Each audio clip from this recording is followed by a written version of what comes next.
Këngëtarja e njohur turke Simge Sagin ka befasuar ndjekësit e saj me një deklaratë të veçantë gjatë një video interviste me gazetarin me origjinë gostivari Yusuf Emini. Gjatë intervistës, Simge ka treguar me krenari se është me origjinë shqiptare, duke theksuar se familja e saj vjen nga Peja, nga Kosova. Për të treguar lidhjen me identitetin e saj, ajo nuk nguroi të bënte edhe shqiponjën, simbol të kulturës shqiptare. Kur u pyet për qytetin e saj të preferuar, këngëtarja përmendi Prishtinën, duke treguar dashurinë dhe lidhjen personale me vendin e saj të origjinës. Simge Sagin është një nga artistet më të njohura në Turqi me projekte muzikore që kanë thyer kufijtë e tregut vendor. Këngët e saj në YouTube numërojnë miliona shikime, duke e vendosur atë ndër artistet më të dëgjuara të skenës turke. Endrit Thaçi, djali i presidentit Hashim Thaçi, ka vizituar sot baban e tij në Hag, aty ku po mbahet në paraburgim. Endriti përmes një postimi në rrjetet sociale shprehet optimist se baba i tij bashkë me shokët do të dalë së shpejti nga objekti ku po mbahet në paraburgim. Optimist, duke numëruar ditët kur nga ky objekt do të dalë babi me shokët e tij, dielli do të lindë përsëri, ka shkruar Endrit Thaçi. Thaçi ndodhet në paraburgim që nga nëntori i vitit 2020. Ditëve të fundit në media u raportua për praninë e dronëve serb brenda territorit të Kosovës, duke rikthyer shqetësimet për sigurinë dhe sovranitetin e vendit, veçanërisht në zonat kufitare.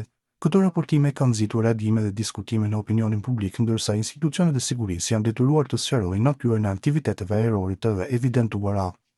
Lidhur me këtë çështje ka folur eksperti i sigurisë Drizan Shala, i cili thekson se raste të tilla nuk janë të panjohura për Kosovën.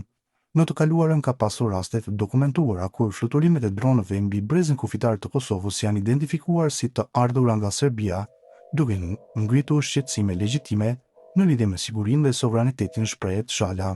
Megjithatë, sipas tij, për rastin konkret që po shqyrtohet aktualisht, informacionet zyrtare flasin për një aktivitet tjetër. Sipas informacionit zyrtar të dhënat për rastin në shqyrtim, aktiviteti ajror i regjistruar i përket misionit ndërkombëtar të sigurisë KFOR, i cili vepron sipas mandatit të tij, duke monitoruar dhe ruajtur stabilitetin, thekson eksperti i sigurisë. Shala vlerëson se pavarësisht origjinës së dronëve, këto situata krijojnë ndjenjë reale pasigurie tek qytetarët, sidomos në zonat me më të ndjeshme.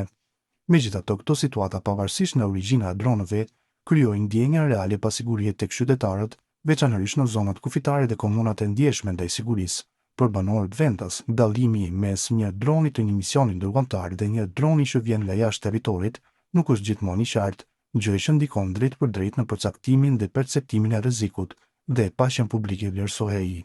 Sipas Shalës, pikërisht për këtë arsye është i domosdoshëm një komunikim më i hapur dhe më transparent nga institucionet përgjegjëse.